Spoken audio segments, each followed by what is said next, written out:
Thank you for having me. I'm usually used to holding microphones, so this is a bit odd, really.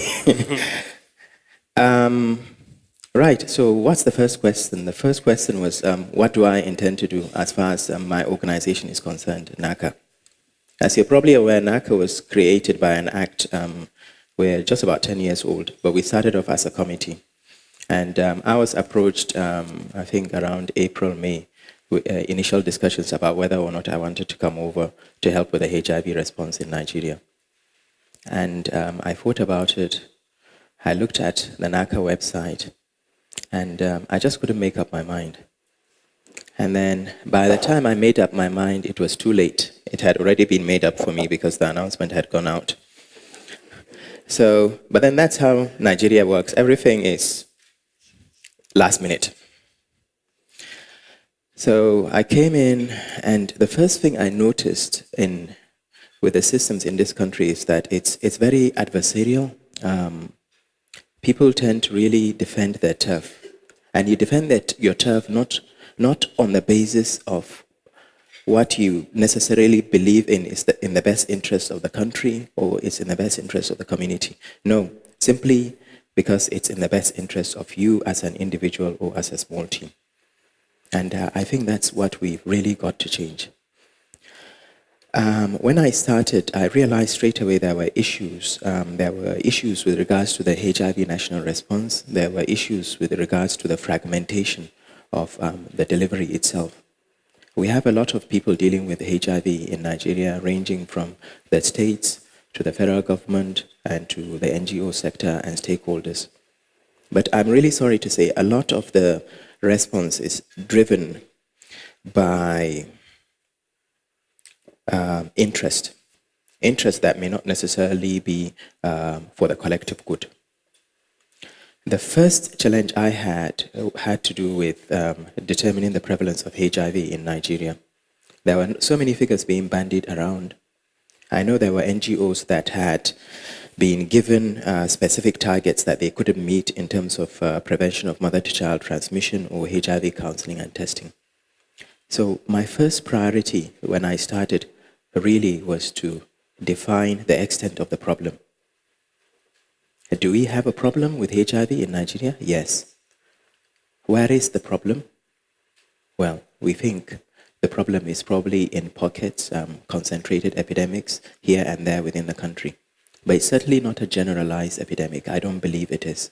If you go to certain parts of the country, you will test pregnant mothers for HIV and you will not get a single positive. There was a recent survey that was done in December around the World AIDS Day in Kaduna, where the prevalence for pregnant women was found to be 0.1%. So that's my first priority. What is the true prevalence of HIV in Nigeria? Because that's what will help us define where our resources need to go. It will also help us define and work with our partners to decide where best we should concentrate our activities.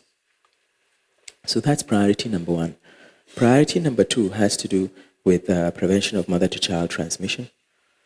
We know 1 in every 3 babies born in the world with HIV is a Nigerian child, and that's definitely shameful for a country like Nigeria. We want to upscale the provision of HIV testing and treatment facilities, specifically as it relates to pregnant women. But that's also closely linked to my priority number one. Because if we say we have 177,000 pregnant women with HIV at any point in Nigeria, and we have 55,000 on treatment, what if we don't have 177? What if we only have 100,000? It means that we've gone a lot further than we thought we had. Because remember, we've had significant investment in HIV in this country. Significant. When we started off some years back, the US government alone was putting in $500 million every year. It's now about $350 million. So where has all that money gone? Does it mean that we've just wasted it? No. I think what's happened is we are failing really to get proper data to show that we are doing well. So we intend to upscale PMTCT uptake within the country. We intend to go from 30 to 50% within the year, and hopefully by 70% by the end of 2018, early 2019. And we will also use the data we have from the population survey to help us decide where best to concentrate on this. Third issue. Third priority. My third priority has to do with sustainability. And this is something that I have been pretty vocal about. No country on earth would have a problem and leave that problem to be handled externally. None. If you're a serious country, you don't do that. In Nigeria, 70% of our HIV response is driven by external donors, to whom we are very grateful. 26% is driven by the federal and state governments. But that 26% is actually salaries. It's actually not commodities. If you look at 2016, Nigeria had about 155 million US dollars spent on commodities. That's HIV test kits, antiretrovirals, and laboratory reagents. 155 million US dollars contributed by the US government and by Global Fund. And there was some amount contributed by the World Bank, but that hasn't been included in the calculation. Guess how much Nigeria contributed to this? Out of the 155 million US dollars, 1.5 million US dollars, 1% towards commodities. But we know most of the costs when it comes to HIV programs is the commodities. So what we need as a country is to sit down and be honest with ourselves. Are we investing enough in health? The budget for the Federal Ministry of Health last year was about 250 something billion naira. People can correct me because I'm not a financial analyst. The budget for my hospital in Cambridge is more than that, and it serves a population of 500,000. It's more than the entire budget for Nigeria for the Federal Ministry of Health. That amount is insufficient to deliver effective quality healthcare. It is insufficient. And we have to be honest with ourselves. Do we want to sort out the health problem in the country? So, going back to sustainability planning. Yes, we are a developing country. Yes, we have challenges when it comes to funding because everybody wants a share of the pie. The health sector, education, defense, security, etc. But remember, if you don't have a healthy population, you're not going to achieve much. If you look at HIV, for instance, the reason why HIV is so important in development terms is because it's one disease that has a significant impact when it comes to development indices. It affects the most productive part of the population. And it is no different with other health issues. As a country, we need to sit down and decide how much do we need to invest in health. And as part of the health community, it's our responsibility to join up and have a common front. We've got to talk with a single voice. Health is an issue in this country, and we need to invest in it properly. We need to find the resources. We need to stop this dependency culture on external aid, because Nigeria can do it. If you look at the pregnant women we have with HIV, there's absolutely no reason why every state shouldn't take up the responsibility for PMTCT programs. None. Because some states will probably have less than 10,000 pregnant women with HIV. Are you telling me they cannot invest 50,000 naira per patient per year on 10,000 patients with HIV? Is it not worth it preventing one child from getting HIV? So sustainability is a real problem. And we've got to try and, as a pressure group, work together to convince the legislature, convince the state governments to come together and start investing in health properly. Another issue with sustainability really has to do with the way the government structure is made in terms of the local governments, the primary healthcare system, etc. We all know most of our health issues are at the PHC level. But at the end of the day, you don't really have that autonomy of local governments in terms of how they manage their resources, and you also don't have that autonomy when it comes to PHCs. It's about time we start giving that autonomy to the primary healthcare centers. They need to be the ones that take the resources and are able to deliver, and then we can ask them to account for it. So those are my 3 priorities. And how are we pushing them forward in terms of working together? When I came in, we've worked really closely with my colleagues, Chike, for instance, Nigeria CDC, primary healthcare, Faisal, Shaib, and we already have a plan.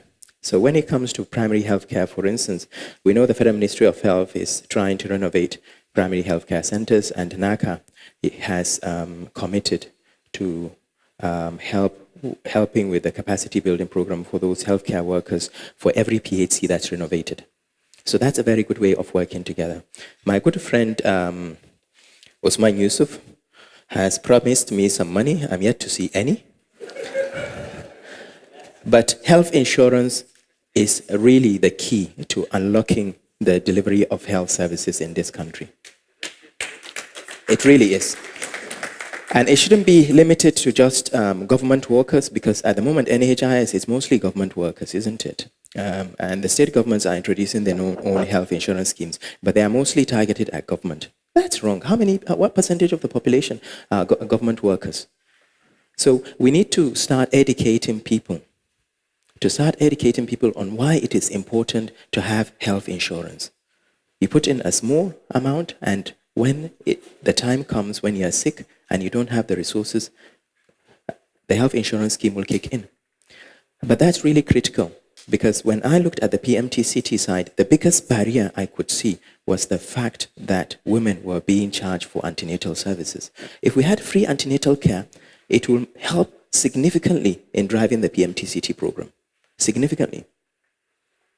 So we have been working quite closely. We've met several times as a group, and we've also met with the Federal Minister of Health as well as the Minister of State, and we do have partners that are trying to bang our heads together continuously to get us to work.